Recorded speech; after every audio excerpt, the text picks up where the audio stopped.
Boa noite. Vamos então nos prepararmos para esse momento de prece, de estudo do Evangelho,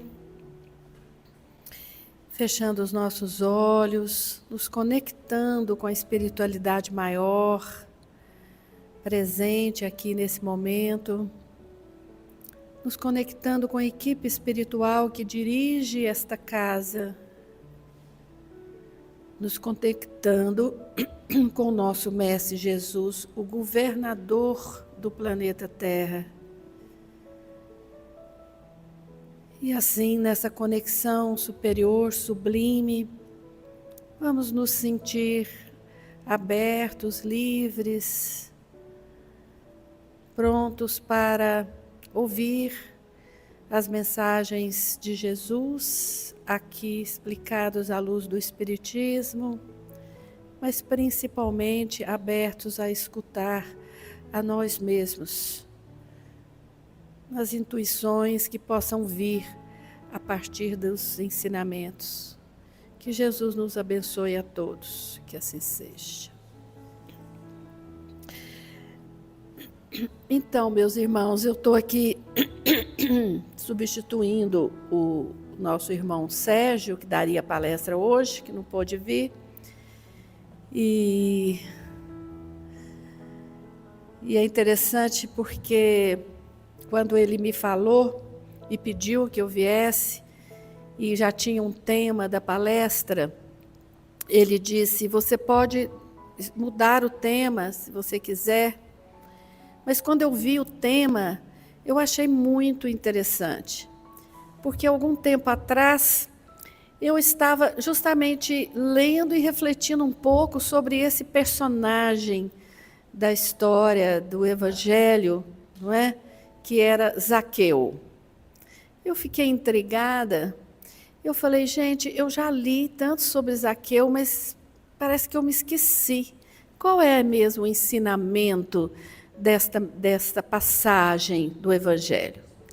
E aí, quando o Sérgio me pediu e me falou que esse era o tema, eu falei, não, eu quero esse tema, eu posso falar sobre ele, dá tempo, eu vou ler, vou preparar. E tem uns 2 dias, então, que eu estou mergulhada nessa passagem.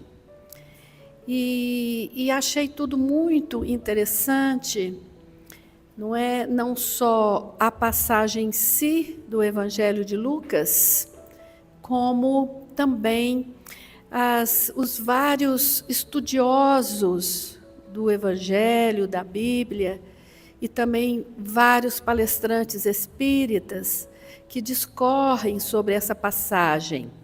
Particularmente, eu gosto muito de um palestrante, um jovem, que é Arthur Valadares. Eu acho que vocês conhecem, não é? Muitos de vocês. Quem não conhece Arthur Valadares? Vocês precisam conhecer. Arthur Valadares é um jovem, ele é mineiro, mas ele mora no interior de São Paulo. Ele é um palestrante espírita muito inspirado, muito iluminado, uma pessoa muito estudiosa do Evangelho de Jesus e de toda a codificação espírita. Eu sempre escuto uma palestra do Arthur Valadares à noite antes de deitar. Durmo às vezes, que a palestra não acabou ainda.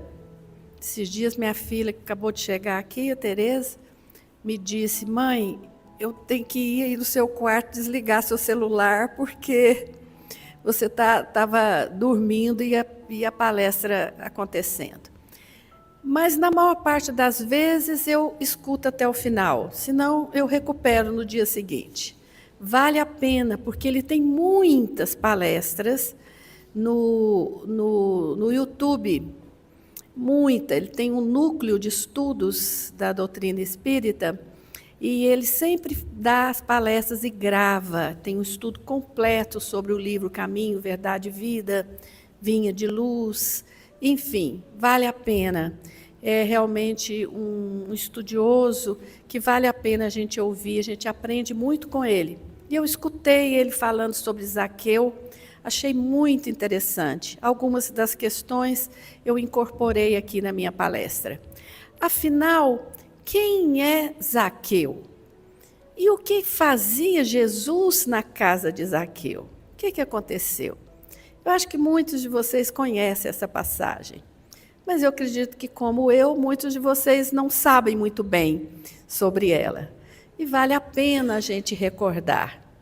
Zaqueu era um publicano, ou seja, Zaqueu era um daqueles homens ali no tempo de Jesus que se tornou muito rico, principalmente cobrando impostos da população ali, dos judeus, principalmente, não é? E essa cobrança de impostos, obviamente, que era recebida de forma muito negativa pelas pessoas, porque se em alguma quantidade aquela cobrança poderia ser justa, necessária, não é? Em grande medida parece que não era. Havia um protesto geral com relação a essa cobrança de impostos. E havia muita corrupção, desde aquela época. Havia muita corrupção. Então, Zaqueu era um líder desse coletivo de pessoas que trabalhavam, principalmente para os romanos, que ocupavam naquela época ali toda a Palestina, não é? E ele se tornou muito rico cobrando impostos. Portanto, era uma pessoa que havia uma rebelião, vamos dizer, um descontentamento. Ele era mal visto quando ele andava ali nas ruas, ele tinha que andar quase que escondido, não é? Esse era Zaqueu. Mas o que aconteceu naquele dia? Jesus estava chegando em Jericó. Chegando em Jericó, num momento um pouco antes, inclusive, da sua condenação e de sua morte. No momento em que Jesus estava no auge do seu reconhecimento diante da população, da sua popularidade. Multidões se reuniam para escutar Jesus e para obter ali também curas daquele grande espírito, não é? Que com sua mansitude, com seu conhecimento e com seu dom, curava tantas pessoas de males os mais diversos. Portanto, essa fama de Jesus como realmente o Filho de Deus, aquele prometido, que voltava para trazer um novo ensinamento, para falar sobre o amor, sobre a vida verdadeira, toda aquela fama, todo aquele conhecimento em torno do Mestre, fazia com que multidões o seguissem. E ele chegou a Jericó. Jericó era uma cidade muito próspera. A palavra Jericó vinha de um significado sobre árvores, porque era uma cidade, uma região muito, muito florida, que tinha um perfume muito, muito bom, muito conhecido por estas árvores que haviam ali. Portanto, Jericó era essa cidade rica, essa cidade conhecida, essa cidade amada pelas pessoas daquela região. E Jesus chegou a Jericó neste momento de grande fama. Uma multidão o acompanhava e os apóstolos ali do lado dele. O que aconteceu então com este homem, este Zaqueu? Ele quis ver o Cristo. Ele quis ver Jesus. Ele se interessou em conhecer este que havia sido reconhecido por tantas pessoas como verdadeiramente um Messias, como alguém que tinha o dom de se comunicar diretamente com Deus e de curar as pessoas. Ele quis ver Jesus. Ele havia sido tocado por aquela história de Jesus. E quando ele então viu que Jesus ia chegar na cidade, ele correu para se encontrar com Jesus. Mas Zaqueu era conhecido não só por ser um homem muito rico, esse cobrador de impostos, mas também por ter uma espécie de uma deficiência física. Ele era pequeno, ele era menor do que as pessoas normalmente ali daquele grupo, daquela raça. Ele era pequeno. Então, era difícil, porque por um lado ele era desprezado pelaquela massa de pessoas, pela sua atividade, pela sua prática, não é?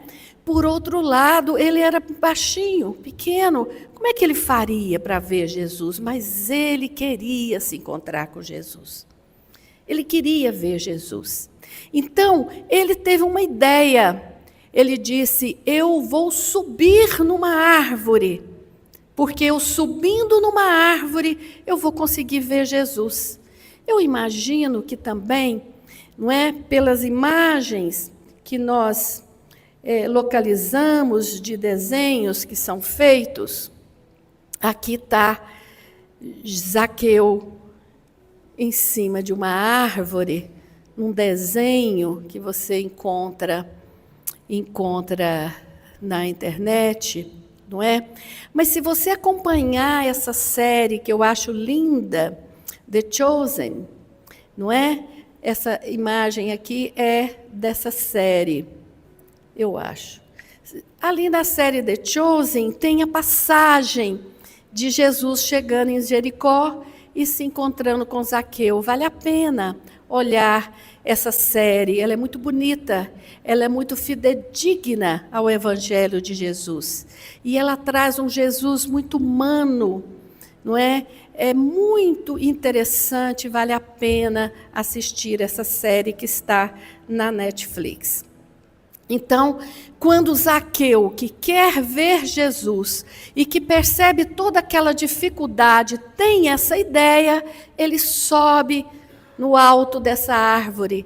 E apenas ele sobe lá, nós sabemos que Jesus tinha um poder de uma percepção, não é? Aquilo que hoje a gente fala, às vezes, na psicologia transpessoal, a gente fala de uma percepção flutuante, a gente fala de uma observação ampla, não é? De um magnetismo, não é? No olhar, na escuta. Jesus viu Zaqueu. Jesus olhou para Zaqueu. Jesus viu aquele homem pequeno, mas muito conhecido e famoso, em cima dessa árvore, tentando se comunicar com ele, tentando vê-lo. E Jesus se aproxima de Zaqueu e olha para ele.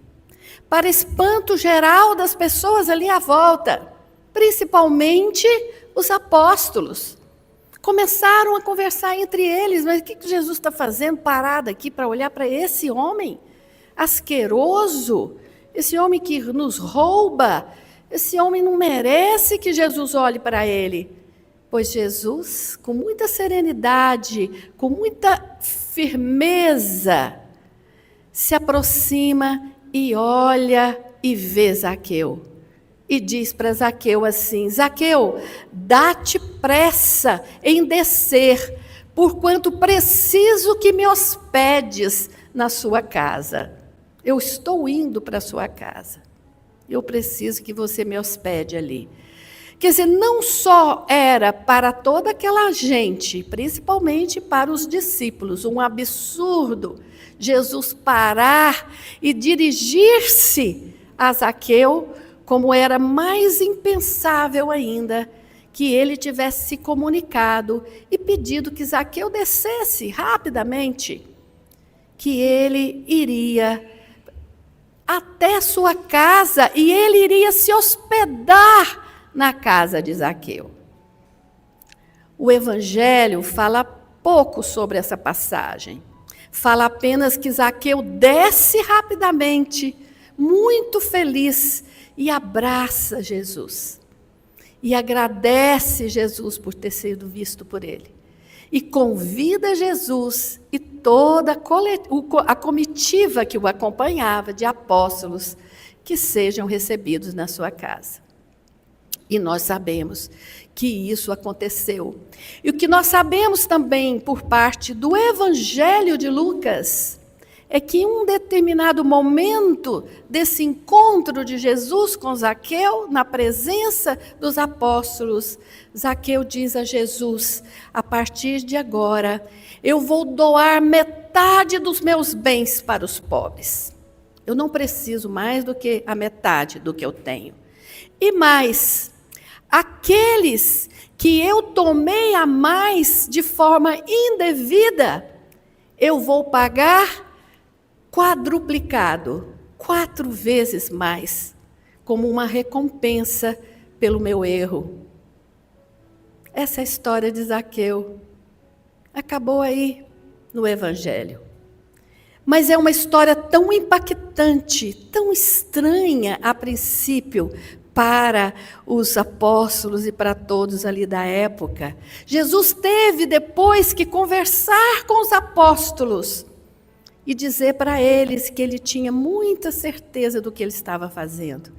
E Jesus diz mais: no momento em que Zaqueu confessa a sua adesão à obra do Cristo e confessa a sua decisão de mudar o rumo de sua vida e de se converter para uma vida mais em ordem, naquele momento Jesus diz: neste momento, esta casa entrou em contato com a salvação, está salva. Deus está presente aqui. Algo assim. Depois eu vou falar as palavras certinhas, porque tem umas palavras um pouquinho diferentes. Mas, enfim, essa é a passagem. Essa passagem por si só, se nós terminássemos só aí, nós temos quanto aprendizado nessas poucas palavras, nessa pequena passagem de Jesus ali em Jericó. Se nós olharmos bem essa situação, nós podemos indagar, podemos refletir e podemos nos colocar nesses lugares, em várias dimensões. Podemos perguntar: o que tem de nós em Zaqueu? Qual é a minha parte, o meu eu, que se identifica com Zaqueu? O que eu tenho a aprender sobre essa atitude deste homem? Será que foi simples? O que será que o levou a esse despertar para o verdadeiro sentido da vida? O despertar para aquele ensinamento de Jesus? Será que foi fácil? Será que é fácil para nós abrirmos mão de tantas questões que nós temos tão arraigadas, muitas vezes bens materiais que nós temos tanta dificuldade de abrirmos mão aqui ou ali? Mas não é só uma questão dos bens materiais. Será que nós estamos dispostos a subir uma árvore, a nos alçarmos num nível superior para vermos Jesus, para nos encontrarmos com Jesus? Então, nós temos muitas lições por parte do personagem Zaqueu. Mas nós temos muito que aprender também com os apóstolos e com aquela multidão que acompanhava Jesus. Quantas vezes nós não atuamos como aqueles apóstolos que estão prontos a apontar o dedo e julgar o outro, a evitar de enxergar aquele ambiente, aquela situação, aquele fato como um todo. Quantas vezes nós preferimos o julgamento no sentido da punição, sem olhar e sem perceber que aquele outro, quem sabe, está diante da oportunidade de uma mudança, de um arrependimento. Quantas vezes nós não estamos junto de uma multidão que não pensa, muitas vezes, de forma individual, que é levado pela massa, pela multidão de pensamentos, de atitudes, e que muitas vezes é capaz de coisas horríveis. É capaz de atitudes que se param um pouco e pensam, e refletem, e dão um passo atrás, vão dizer: meu Deus, eu fiz isso? Eu fui instrumento dessa violência, dessa maldade? Então, aqui nós temos o ensinamento também da massa, das pessoas que estão ali naquele momento. E nós temos o ensinamento do Cristo, este Cristo sereno, seguro, que sabe a que veio, que sabe da sua missão e que não tem preconceito de escutar e de ouvir e de perceber a mudança do outro. Aquele Cristo que enfrenta todo o questionamento, que é sozinho naquele momento, ninguém o apoiou naquele momento. Ele não se importou. De forma firme, segura, se dirige e vê aquele homem. Quando ele olha para aquele homem, ele não está vendo ali exclusivamente o cobrador de impostos, o homem provavelmente que cometeu muitos erros, mas ele vê a pessoa que quer mudar. Ele vê aquele que quer ver Jesus. Ele viu e ele disse: venha, desça. Quando Jesus desça, dá-te pressa e desça. Qual é a lição dessa fala de Jesus? Será que quando nós nos elevamos, e muitas vezes nós fazemos isso, se nós estamos aqui hoje, uma quarta-feira, quase Natal, nós gostamos de vir aqui, de escutar uma palestra, de tomar um passe, ou vir para um tratamento de emergência, um cuidadores da alma, não é? Se nós estamos aqui é porque nós estamos nesse caminho, nós estamos tentando subir nessa árvore. Nós queremos ver Jesus, nós queremos mudar, nós queremos melhorar como pessoas, como espíritos. Muitas vezes nós conseguimos até subir nesta árvore. Nós praticamos uma meditação, nós rezamos, fazemos o culto no lar, não é? Isso é muito bom. Nós vamos mudando um pouco a nossa vibração. Mas se nós permanecermos lá em cima da árvore, será que nós vamos conseguir de fato essa transformação que Zaqueu conseguiu? Quando Jesus diz: desça, apressa-te nessa descida, é porque quando nós descemos, é aqui que nós vamos fazer a nossa grande transformação. É aqui no nosso dia a dia, na nossa relação ali com o companheiro, o marido, a esposa, o filho, o funcionário, o chefe, o colega, a pessoa no trânsito, aquele que pensa um pouquinho diferente de mim, que torce para um outro time, aquele com quem eu convivo. Eu preciso descer da árvore, embora subir seja necessário, mas descer é imperioso. E quando eu desço, eu me contato, me conecto comigo mesmo também. Eu faço uma conexão comigo. Afinal de contas, quem sou eu? Caminhando para quase uns 70 anos. É verdade, não parece, mas estou caminhando. Faltam 2 anos. Mas eu penso, 70 anos é um tanto significativo, não é? Para quem aqui já passou por isso, sabe. É importante. Ainda tem muito, né? Eu, quando falo 70, eu penso assim, quero chegar até bem mais. Viver pelo menos mais uns 20 ou 30. Seria bom. Mas também está tudo certo também, não é? Mas quando eu olho para isso, eu penso assim, nossa, eu já li tanto, eu trabalho tanto, eu converso com tanta gente, eu acho que eu até já fiz coisa boa, mas às vezes eu tenho uma sensação de que eu dei só um passinho. de que ainda falta muito para aquela verdadeira transformação a que Jesus nos convida, a que o Evangelho se refere. Mas não tem problema, porque se eu paralisar nisso, se eu achar que eu, na verdade, não fiz muito do que eu deveria ter feito, eu começo uma autopunição. E às vezes isso me traz uma energia muito negativa. Eu vou deixar isso aqui para uma próxima encarnação. Espírita, então, é mestre em adiar suas questões para uma próxima encarnação. Será? Será que nessa próxima encarnação, essa oportunidade que eu estou tendo aqui agora, vai se repetir? É melhor a gente pensar que não.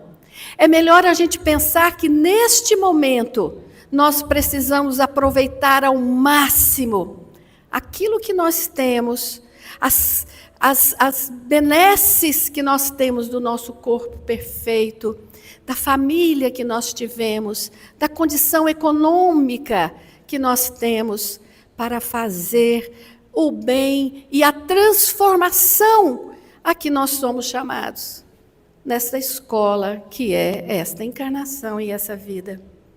Então, quando a gente vê essa passagem, a gente pode se perguntar: o que de Zaqueu eu percebo em mim? O que está faltando para que eu possa ver Jesus e Jesus possa me ver e dizer para mim: eu estou pronto para entrar na sua casa? Esse convite para que Jesus entre na nossa casa. A gente vai aproximando Natal e uma boa parte da humanidade, não a maioria, mas uma boa parte da humanidade celebra nessa data o nascimento de Jesus. E é um momento que a gente percebe um pouco um arrefecimento das animosidades. A figura de Jesus é tão lindo, você vê as crianças se entusiasmarem com o Natal. Eu tenho um netinho que é a coisa mais linda desse mundo. Se você perguntar 2 vezes, eu já te mostro uma foto dele no meu celular, que isso é coisa que toda avó faz, não é? Mostra a fotinha dele no celular. Eu fui passear com ele aqui no Flamboyant, e ele vai fazer 2 anos em fevereiro. Na hora que ele viu aquele Natal, aquela árvore, ele abriu os braços e falou: Natal, Natal! Tinha uma porção de gente perto, as pessoas olharam e riram daquele pequenininho, olhando e enxergando o Natal. O Natal é um momento propício para nós nos conectarmos com esse lado mais sublime que nós temos, a nossa essência amorosa, aquilo que fez Jesus dizer que nós somos deuses também, fomos feitos à semelhança de Deus. O nosso eu superior, que está em nós, muitas vezes adormecido e sem um movimento nosso de fazer com que ele desperte. Porque Zaqueu correu no meio da multidão, enfrentou até de ser linchado ali, não é? De apanhar ali. Ele correu, ele quis, ele teve a vontade. E ele entendeu quais eram os obstáculos. E ele venceu os obstáculos e subiu na árvore.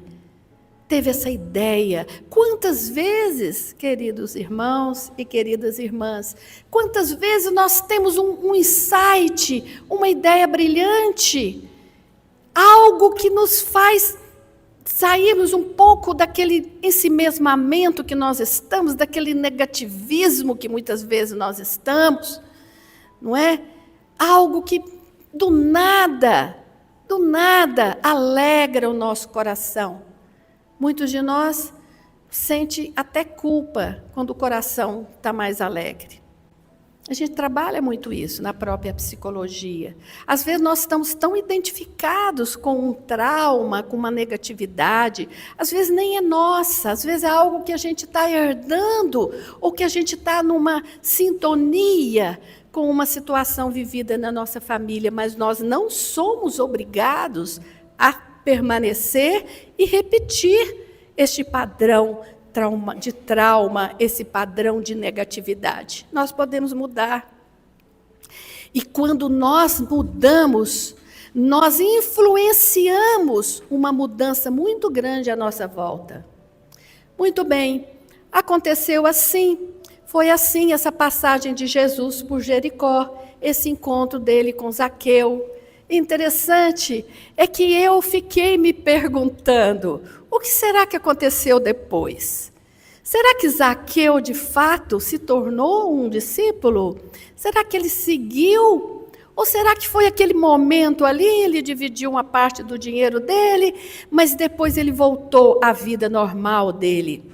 Será que aconteceu com Zaqueu? E aí, estudando para essa palestra, eu descubro 2 livros interessantíssimos que eu trago aqui para vocês. Um deles é esse Boa Nova, esse livro psicografado por Chico Xavier, pelo espírito Humberto de Campos. Leiam este livro. Este livro é maravilhoso, este livro é um presente que a espiritualidade que Chico Xavier nos dá, a nós do Brasil, e hoje, claro, ele está traduzido em vários idiomas, mas principalmente nós do Brasil temos esse presente de receber essas obras. Boa Nova é um livro onde o espírito de Humberto de Campos, em conexão com outros espíritos, muitos foram discípulos de Jesus, contam de forma estendida, mais aprofundada, a passagem de Jesus pelo planeta. A passagem, os evangelhos de Jesus, com explicações, com continuidade, que nós não temos na Bíblia, essas reflexões. E neste livro Boa Nova, se eu não me engano, no capítulo 23, Humberto de Campos nos conta um pouco mais sobre Zaqueu. E ele diz que Zaqueu, de fato, a partir daquele momento, ele não só doou grande parte de sua fortuna para os pobres, como ele se tornou um discípulo de Jesus. Ele passou a seguir o mestre no que ele pôde, e ele passou a divulgar a Boa Nova, a se conectar com os espíritos, ali com os discípulos.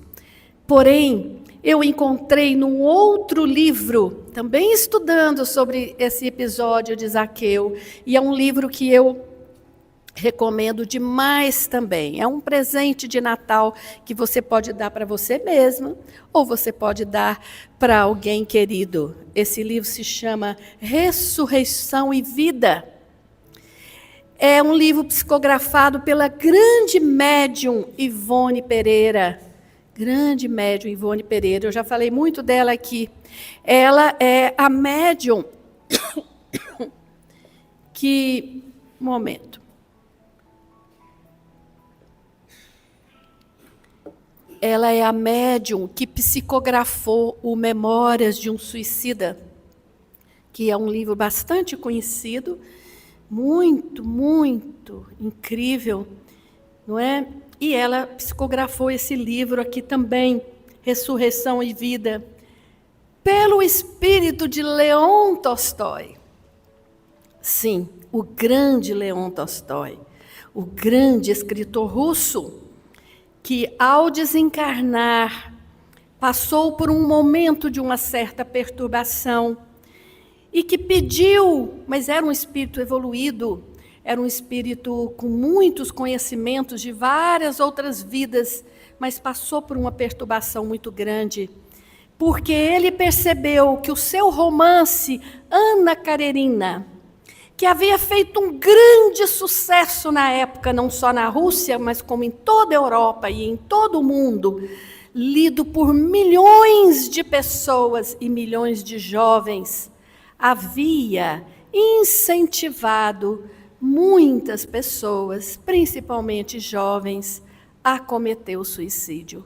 Porque a personagem principal, depois de uma grande desilusão amorosa, acaba a sua vida por suicídio. E Leon Tolstói desencarna se sentindo muito responsável, querendo, de uma certa forma, se redimir daquilo. Ele não tinha aquela intenção, ele não tinha a menor ideia que aquele episódio, que aquele fato, aquela história, aquele roteiro iria provocar tantos males, iria incentivar pessoas a cometerem suicídio. E ele pede, então, uma oportunidade. E lhe é dado essa oportunidade. A oportunidade dele voltar ao planeta, depois de muitos anos. E através da mediunidade de Ivone Pereira, ele passa a contar outras histórias. Ele passa a ditar histórias que falam de ressurreição e de vida. Este livro é maravilhoso, é lindo. Ele conta histórias de uma mãe que perde uma filha e que no desespero do choro, da lamentação, não conseguia recompor sua vida. E num dia, desdobrada num sono, essa mãe é levada até um lugar onde dizem para ela: aqui estão as crianças que desencarnam, veja aqui esse lugar. E ela olha e vê crianças felizes, alegres, brincando, sendo acompanhadas ali por enfermeiras, por espíritos protetores. E ela, essa mãe, diz assim: mas onde está minha filha? Por que vocês me trouxeram aqui? Aí, aquele espírito diz: a sua filha é aquela lá, olha lá. E ela olha e vê a menina, uma menina de em torno de 7, 8 anos, que havia desencarnado por uma doença incurável, que estava sentada na beira de um riacho, no plano espiritual, que chorava incessantemente. Chorava e soluçava. E essa mulher, então, essa mãe, dizia assim: mas por que a minha filha está chorando? Por que ela não está brincando como as outras? E aí lhe é permitido se aproximar da filha. E ela se aproxima da filha. E a filha a reconhece. E ela abraça a filha e diz para a filha: minha filha, por que você está chorando tanto? Por que você não vai brincar com as outras crianças? Ela diz: eu não consigo parar de chorar, minha mãe, porque eu não consigo sorrir sabendo que você está chorando, sentindo a minha falta. Então eu choro junto com você. Essa é uma lição que muitas vezes nós temos a oportunidade de contar essa história, de refletir, de ajudar aquelas pessoas que perdem filhos numa idade tenra, que é uma dor, sem dúvida, imensa, que só a mãe que perdeu um filho assim, ou um pai, sabe o que significa. Mas a partir daquele momento, a partir daquele sonho, que não foi um sonho qualquer, foi um desses sonhos que nós temos quando nós nos desdobramos à noite e somos levados no plano espiritual, a depender da nossa vibração. Vamos ser levados a lugares onde seremos orientados e acolhidos por mentores, ou vamos para lugares negativos, umbralinos, e vamos acordar com a sensação de pesadelos, de insônia, de mal-estar. Depende de nós. Depende da vibração que nós sustentamos durante o dia, principalmente durante a noite. Pois bem, esta mãe, diz Leon Tolstói, a partir dessa vivência, ela não chorou mais desesperada como ela chorava. Ela passou a rezar e ela passou a vibrar e a dizer: minha querida filha, seja feliz. Eu aceito que você tenha ido. Eu aceito que isso tenha acontecido. E eu tenho um amor imenso por você. E a partir desse momento, eu não vou chorar mais como eu chorava. Isso é uma história de Leon Tolstói. E tem várias outras histórias. Uma das histórias que Leon Tolstói conta neste livro é que também ele quis saber sobre Zaqueu. O que aconteceu com Zaqueu? E ele teve a permissão de ter um esclarecimento, porque vocês sabem, no plano espiritual, o tempo é muito diferente do que nós imaginamos aqui. Aqueles espíritos mais evoluídos, eles têm a oportunidade de uma projeção astral, perceber coisas que estavam acontecendo, que acontecem, como se fosse um filme passado na televisão. Então, eles disseram, nós vamos contar para você o que aconteceu com Zaqueu. Zaqueu quis muito seguir uma missão, seguir como um discípulo de Jesus. E, de fato, ele enfrentou situações dificílimas, porque ele passou a ser mal visto pelos publicanos. E ele ainda não tinha confiança dos judeus e dos demais, mas ele saiu atrás. Ele foi buscando essa oportunidade de se redimir e de ser um trabalhador da boa nova do Cristo. E ele encontra Paulo de Tarso. E com Paulo de Tarso, ele desenvolve uma longa peregrinação, ajudando a levar o Evangelho de Cristo para além, para os gentios, para aqueles que não conheciam, para aqueles que tinham mais resistência.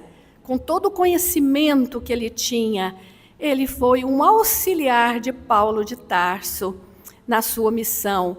Isso não é incrível? Não é interessante? Não é? Eu achei muito interessante perceber todo esse processo. Muitas vezes, e a gente, nessa nossa função, não é? Como na medicina, principalmente na psiquiatria, a gente lida com situações muito adversas. A gente está, principalmente se você está ali num hospital psiquiátrico, você lida com pessoas, não é? Algumas passando por uma perturbação tão grande que aquele seu lado mais sombrio se manifesta ali. Pessoas que cometeram crimes, pessoas que se estruturaram numa negatividade muito grande, a ponto de desenvolver, muitas vezes, um quadro psicótico. Isso não quer dizer que as psicoses, elas necessariamente acometem espíritos atrasados, nada disso. Muitas vezes, inclusive, é o contrário. Muitas vezes você encontra naquele indivíduo que está passando por essa experiência de um quadro de perturbação mental, de uma psicose, você encontra nele aquele espírito que está carregando um peso grande por toda a família, que está identificado com um trauma pesado da família, liberando os demais para uma vida mais leve. Isso a gente tem percebido, isso são novidades que os métodos terapêuticos de hoje, que têm uma visão mais ampliada, têm nos trazido. Mas também é verdade que muitas vezes a doença mental nos acomete, quando nós nos identificamos com um aspecto muito negativo do nosso próprio ser. Aquilo nos perturba de tal forma que nós adoecemos mentalmente. E às vezes trazemos numa nova encarnação aqueles traumas vividos por uma vida absolutamente presa na negatividade. E já nascemos nesta encarnação ainda com estas perturbações a nos fazerem companhia. E nesse trabalho, nesse contato, nós somos chamados a abrir mão do julgamento. Nós somos chamados a ver o outro na luz que o outro tem também. Nós somos chamados a ver aquele que cometeu um crime, que muitas vezes o hospital psiquiátrico, inclusive, atende pessoas que cometeram crimes, mas que foram identificadas como doentes mentais. E por isso passam por um tratamento ali. E quando você convive, você pode olhar aquela pessoa e você é chamado a abrir mão do julgamento.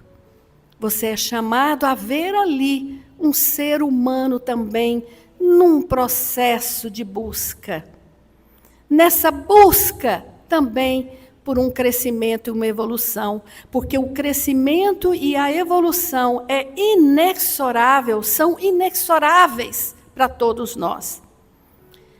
Nós vamos evoluir de um jeito ou de outro. Estamos evoluindo muito pela dor. E, infelizmente, estamos tão identificados com a dor e com o negativismo, com o embate, não é? Com a condenação e o julgamento, que nós não conseguimos sair dessa vibração. E vamos ter que ficar nela mais um pouco.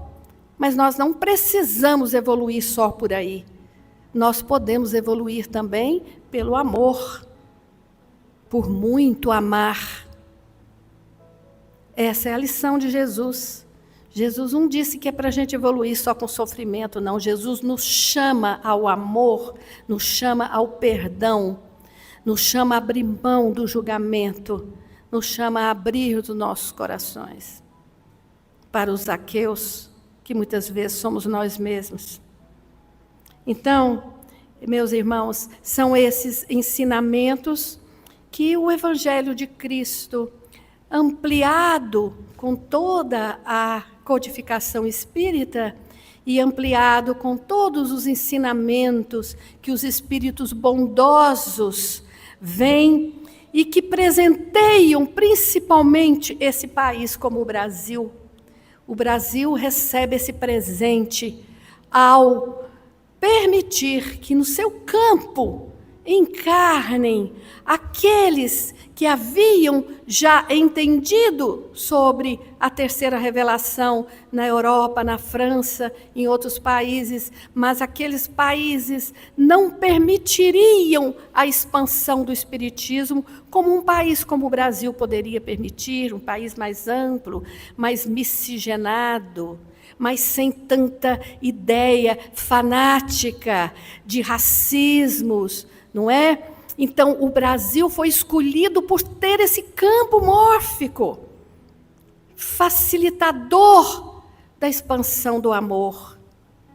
Não sei se nós estamos muito nesse campo mórfico, estamos muitas mudanças, temos que retomar a nossa origem como país, coração do mundo e pátria do Evangelho, uma tarefa que está à nossa frente. Mas nós recebemos esse presente. E agora, esse mundo lá fora vem buscar aqui a inspiração e o conhecimento. Acabamos de receber nesta casa um grupo que já veio aqui várias vezes, de estudiosos, médicos, psiquiatras, psicólogos, norte-americanos e europeus, que vêm conhecer o espiritismo, a mediunidade, que fazem estágio aqui nesta casa, no Hospital Casa de Eurípedes, que estudam conosco e que agora querem que nós os ajudemos a formar, a se desenvolverem como médiuns espíritas lá na América do Norte. Não é incrível isso? Então, é esse caminho, é esse movimento que nós percebemos e que nós estamos nele. Estamos já passando da hora. Vamos caminhar, então, para o nosso encerramento. Deixa eu ver o que eu tinha mais aqui.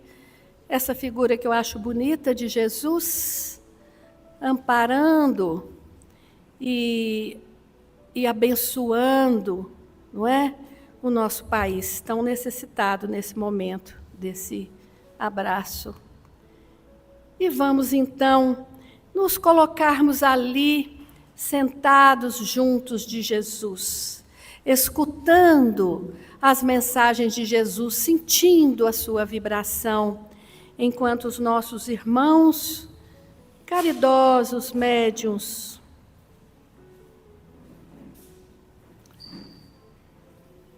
vão aplicar o passe.